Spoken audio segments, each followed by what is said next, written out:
All right, welcome to this lesson here in our grade 9 review. We're going to be taking a look at multiplying polynomials together and how we can solve that, or we're going to combine these together. So let's start off. Okay, we're going to multiply these two polynomials. We have 2x to the power of 4 and 3x to the power of 5. Let's go through the steps of multiplying. The first thing that we need to do when it comes to multiplying polynomials is to multiply the coefficients together. 2 times 3, those are two coefficients. That becomes 6, so our new coefficient is going to be 6. Then the second thing that we're going to do is multiply the variables together using exponent laws. Okay, so again, we have x to the power 4, x to the power 5. Because we have the same base, we can add the exponents together. So therefore, our new variable combination becomes x to the power of 9. And finally, we combine the number and variables into one term, and we're going to get that it is 6x to the power of 9. All right, so that's the first one. Now, for the rest of them, I want you to try to do the work on your own. So pause the video when the question comes up, and then try to solve, and I will come back and give the answer as well. So here's our next one. Try to solve. All right, welcome back here. So we're going to try to solve for this one here. We're going to start off by doing our coefficients, 4 times 5. Then we're going to do our variables, m cubed n squared, which just becomes m cubed n squared because you can't combine those ones. They're different variables. So therefore, we just leave them like that, but now they're being multiplied together. And so our final answer is 20 m cubed n squared. So that's going to be our final answer. Here's another one. Give this one a shot.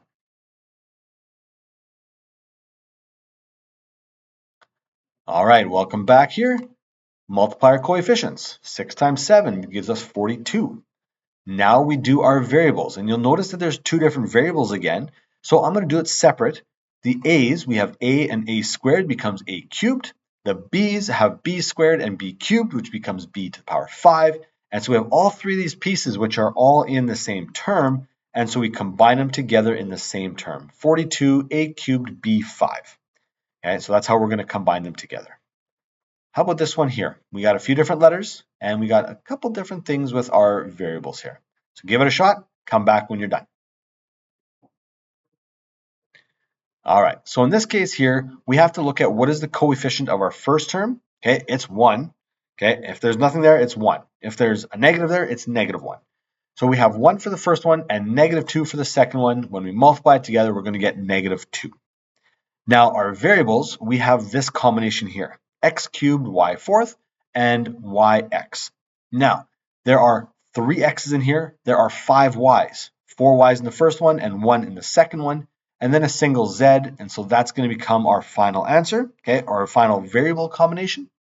And we combine that all together, okay, to get negative 2 x cubed y fifth and z. So that would be our final term. All right, let's try something a little bit different. Let's do some dividing. Okay, again, give this one a shot, and I'll go back through the steps once you're finished. So let's take a look at dividing. Step 1, just like multiplying, we divide the coefficients. Okay, well, kind of like multiplying, but we divide the coefficients. So 18 divided by 3 is going to give us 6. Then we divide the variables. Okay, so in this case here, we can use exponent laws again. When we divide our variables, x to the power 7, x to the power 4, we're subtracting our exponents. So when we subtract that, we're going to get x to the power of 3. Then we can combine them together again, just like we did with multiplying, and we're going to get 6x cubed as our final answer. It's a lot simpler in this case because we are subtracting and making a little bit smaller.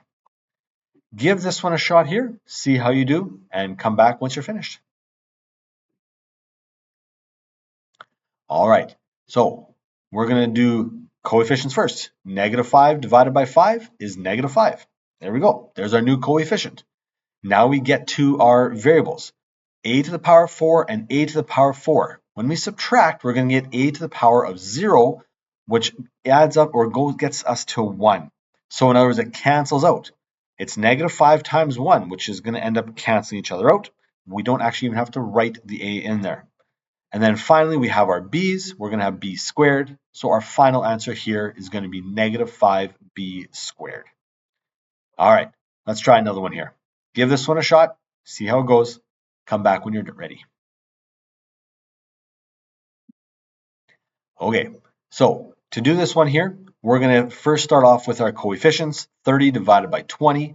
Now, it's not going to give us a nice answer, but it will give us an answer of 3 over 2. And I would prefer that instead of 1.5. 1.5 works, but I prefer the fraction form in there. The m's, we have 3 minus 2, so that gives us 1m. And the n's, we have 8 minus 5, which gives us 3 n's. So it's going to be 3 over 2 m n cubed. Remember that the cubed is only on the n. The m has an exponent of 1, or a degree of 1. All right, here's another one. Give this a shot.